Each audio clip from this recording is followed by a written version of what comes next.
Hello all. Today I have a guest from Albany, right? Yes, from Yes, Albania. Albany. He is Admir Osmani. Admir Osmani is an MA student.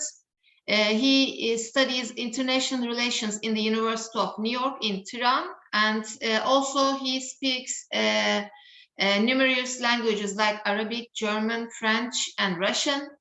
And he also has a YouTube channel. I'm gonna put the link of Admir's YouTube channel at the end of this video after recording this video. So thank you, Admir. But I think you have a connection problem. Admir?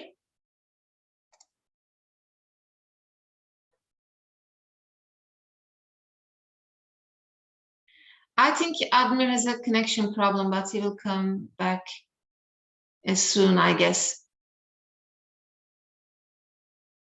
Are you there, Admir?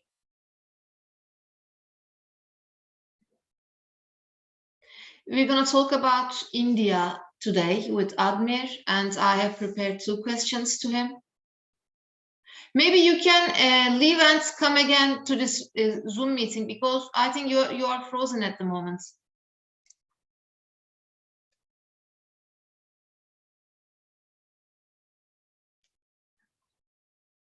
Admir.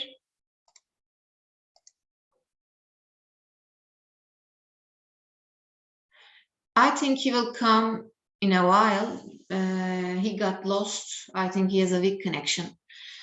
So you know that from time to time I post some videos on my YouTube channel. Sometimes I host some people from other countries. And today I invited Admir from Albany to talk a little bit about India. Hi, you are again here. I can see you. And I introduced you, and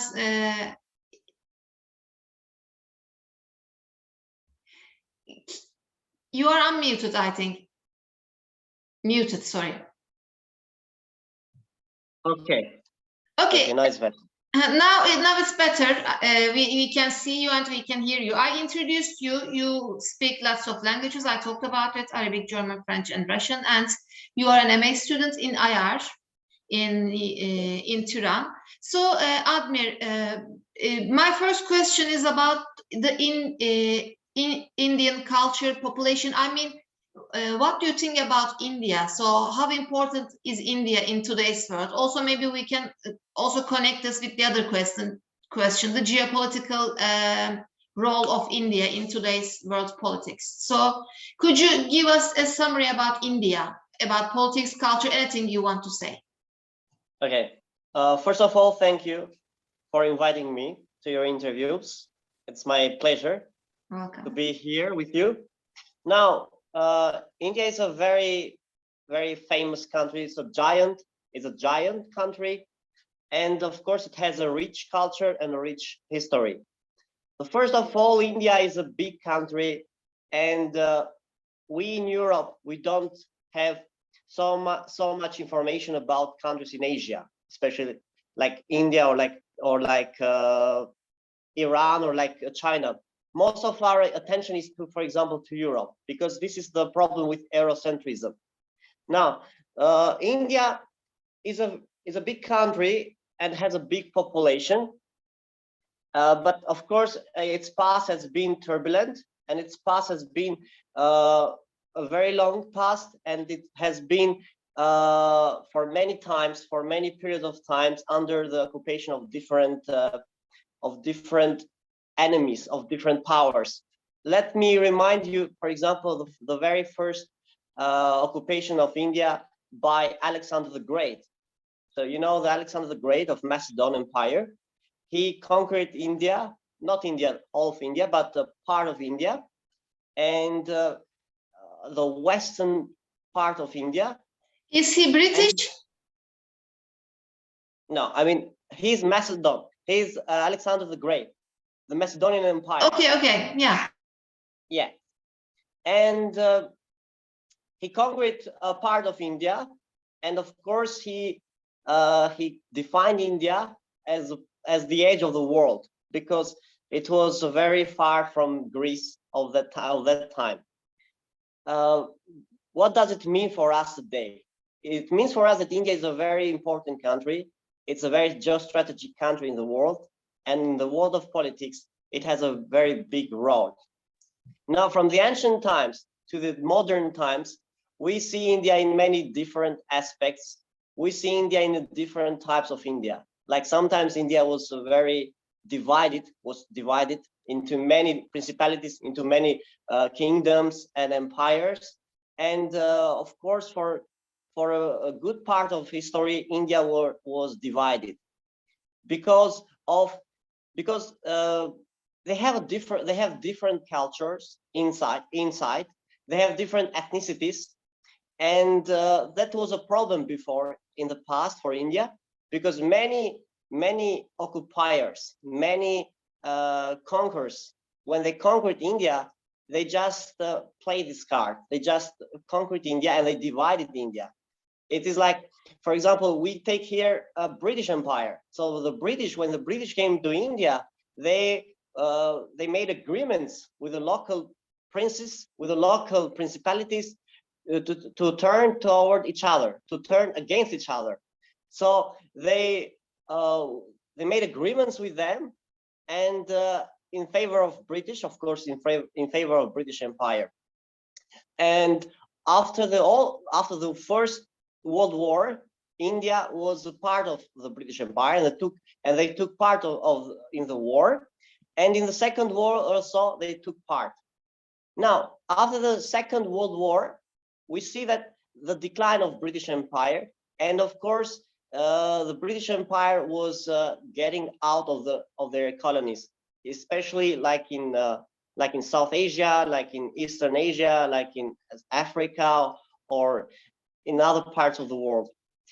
For India, it meant that it was a new start, and of course, they got their independence after the Cold War, after the Second World War. They got their independence, and from that period of time, India has been a state of varieties, a state that had so many problems because of the borderline detriment defined by the British Empire. So the first problem was between India and Pakistan.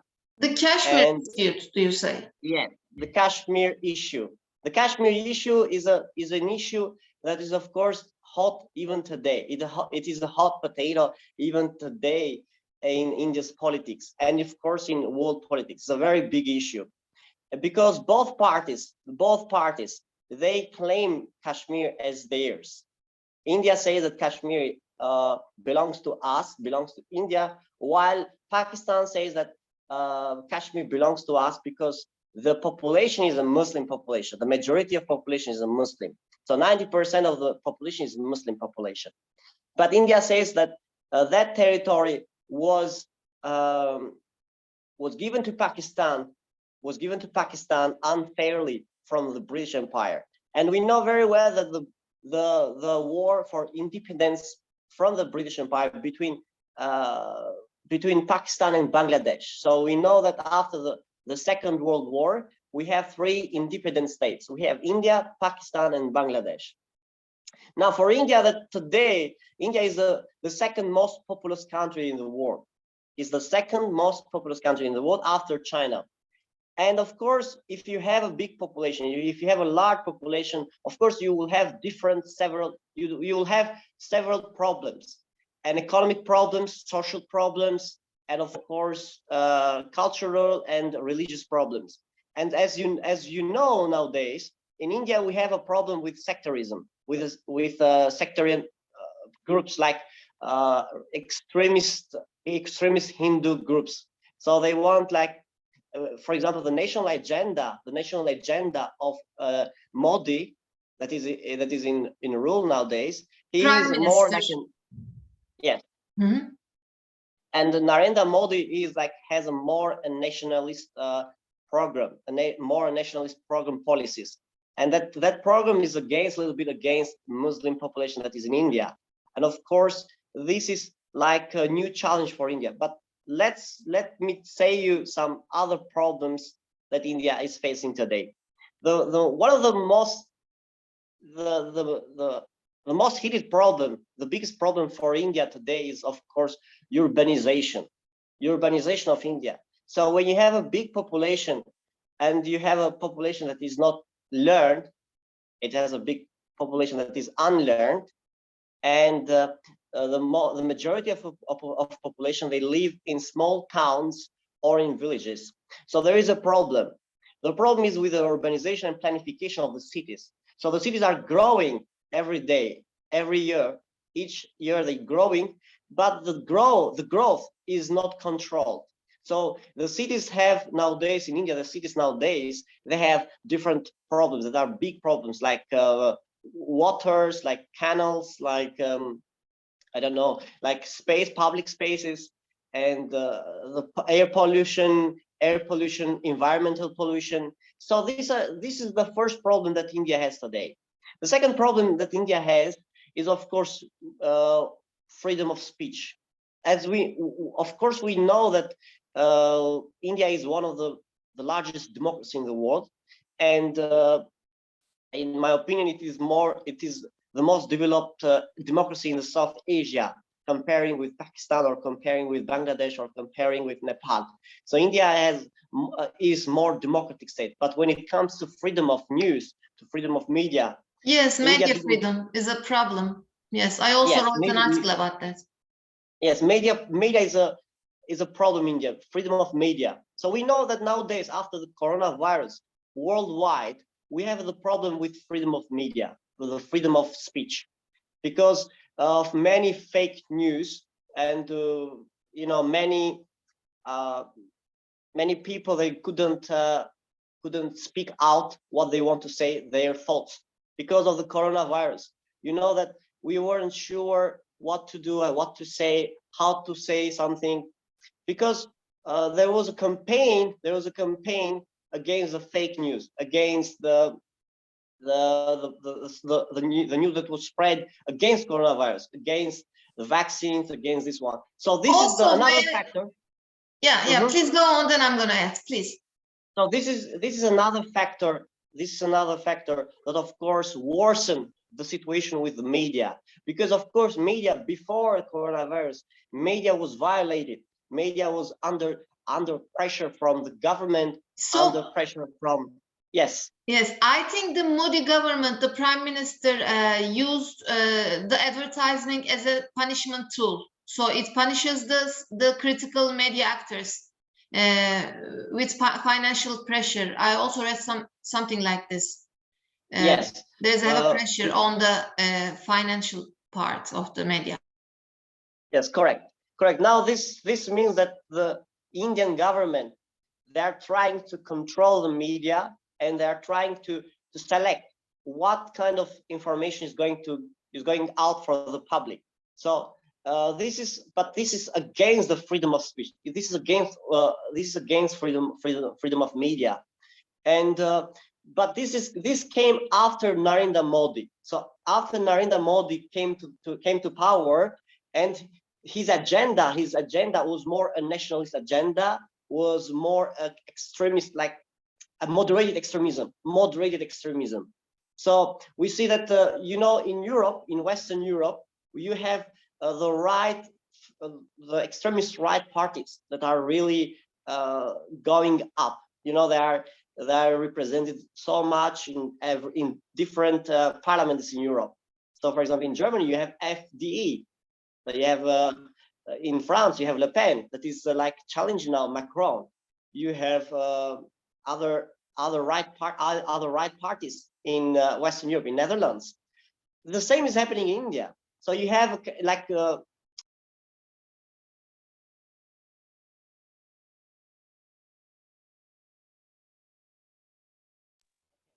so the same is happening. You hear me? Can you hear me? Yes, now I can hear you. There was a problem, I think. Also, we have 10 minutes, so yes. So you can go to the second question if you want. No, I think I asked it. You can just, summarize based on your own plan. So, Okay.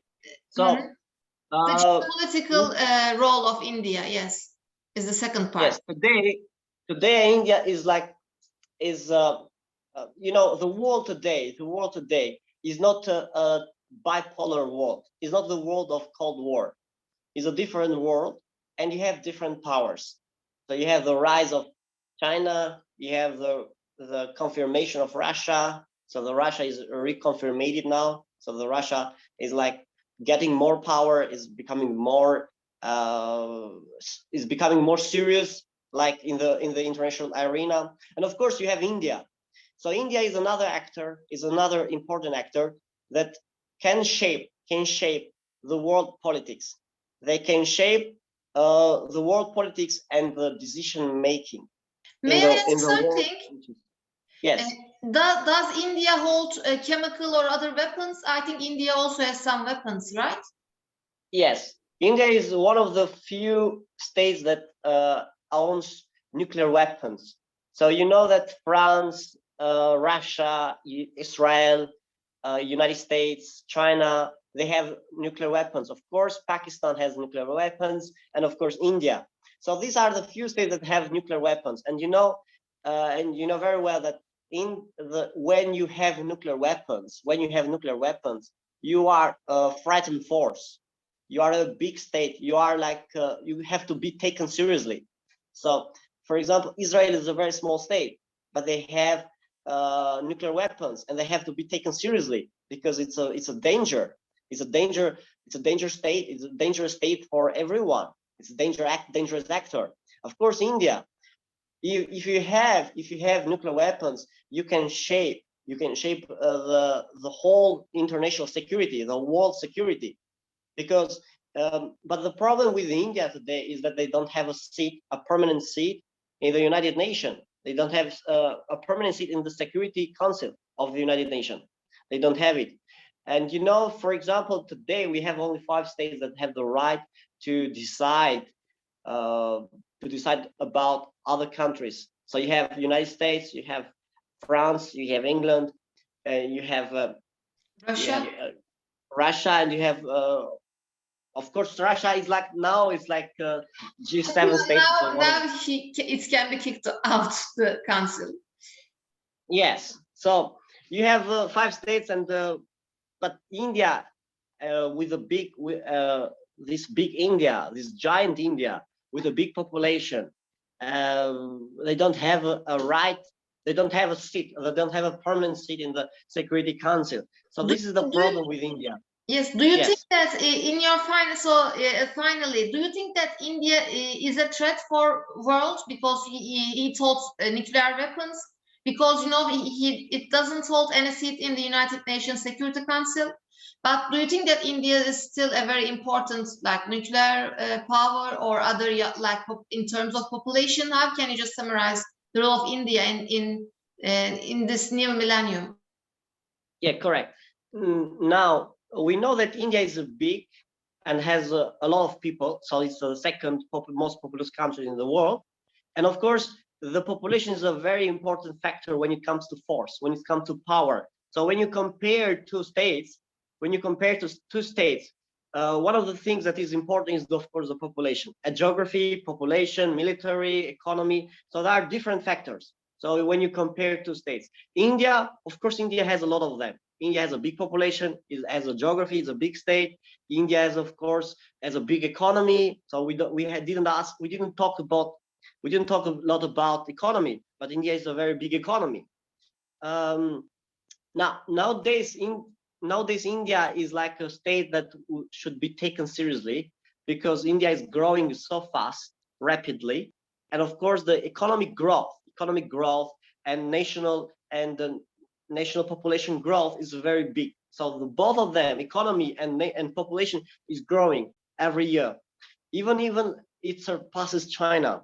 So, for example, the Chinese population is growing, but India's population is growing rapidly, faster than Chinese population. But as you mentioned before, that India, we mentioned together India has nuclear weapons. But the problem is sometimes, you know, we have to take into consideration two things. When you have nuclear weapons, of course, it is good and it is bad. Why it is good and why it is bad? When you have nuclear weapons, it means that the security is more secure. So it's more, you provide security for all of the world, because when you have nuclear weapons and I have nuclear weapons, we are not going to attack each other, because if we attack each other, then it means the end. It means the end for us. But for example, India can use that as a leverage, can use it as a leverage to enter to join the United Nations Security Council. So they can do it. But another problem that India is facing today is like geographical challenges with Pakistan that remains, of course, the Kashmir issue. It is China, Indian-Chinese border. So, for example, you know that Himalayas range. So there is a disputed area between China and India. There are so many zones in Himalayas that are disputed between two powers, and of course, many times it produced casualties in men and great losses in economy and of course in human. Another challenge that India is facing today is, of course, poverty. It's a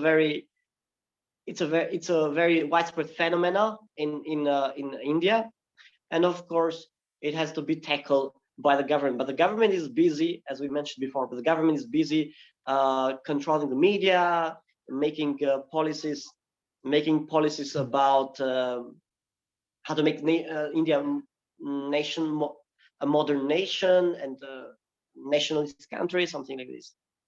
I think that you have to ask me something because no, okay.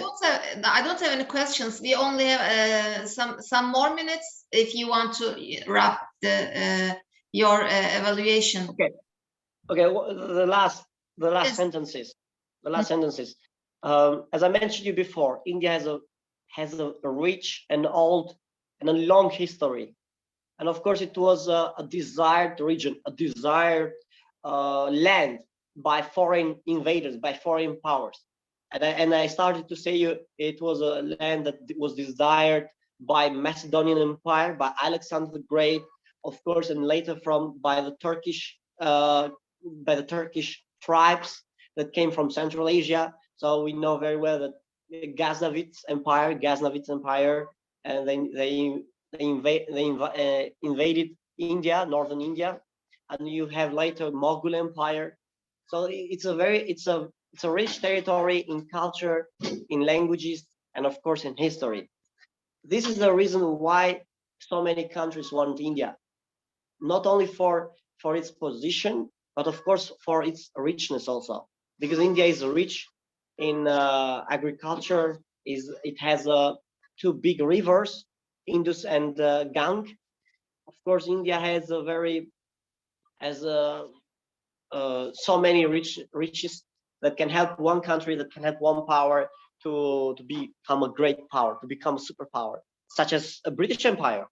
So British Empire conquered India, and of course they milked India. They milked India in the sense that they got everything from India, from the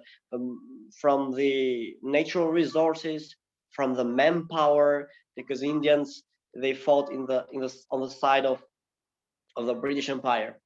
And I think that this is a whole thing about India's geopolitical challenges in the new millennium, and it will continue. So it will continue with facing these challenges, and maybe the future of India is complicated. Is really complicated because it has so many problems to face. Not only one or two, but so many economic problems, natural geographical problems, social problems, and of course cultural and religious problems that lately became very important. Yes. Thank you very much. It was very nice talking with you, but as I said, I have a limited time due to my Zoom account. Thank you very much for your time, Admir. It was a great experience. You talked to very important details. You talked about the media, the problem of press freedom in India. You talked about population, and you talked about its nuclear weapons, the disputes, the Kashmir dispute, and other disputes. Do you have articles written about India? Actually, I have a presentation about India, about geopolitical challenges of India. But of course, India is like a state that has so many things to say. Not only in one day is not enough. So Yes. if you want to talk about India, India is a big state and has a big problems. Of course, one day is not enough to speak about the problems that India has and Yes, India will face and is facing. So in last 3 minutes, I want to, you have a YouTube channel. Could you please tell me in the last 2 minutes, and I'm gonna, lastly, I will thank you again. So you can finish the video yourself. What is your YouTube channel? What do you do there? And I'm gonna also put the link of it. Thank you again for this chat. Well, my channel is titled Reading Political Books with Me. And of course, this was my inspiration for the new students, for the students of political science that wants to read political books. Wait a second. Okay, that wants to read political books, that they want to read political books, but they don't have time to read. But the most important is that they can hear, they can listen to the book while they are traveling, while they are going somewhere. And but for me, it's very important to read books, because they can open us new windows, new worlds for us, of course. And it's very important to read books, not only the books, but very important books, like from prominent writers. And as mentioned in my channel, like writers such as Francis Fukuyama or Joseph Nye or John Mearsheimer or Kenneth Waltz. Of course, these are famous writers. And don't forget to subscribe. I'll say to your public. Yes, I will put the link to your channel in this video. And thank you very much, Admir. Maybe we can talk. We can make another interview about India, because yes, it's a big country, but the time is limited. Yes, it's very limited. Oh, thank you so much for your invitation, for your interview, the conversation. It was very nice. It was pleasure to meet you and to talk with you. Thank you very much. It was also, yes, a pleasure for me too. So thanks again, and hope to see you in another meeting. Maybe we can organize it. Thank you. Bye-bye. Thank you, Sue. Thank you so much. Bye-bye.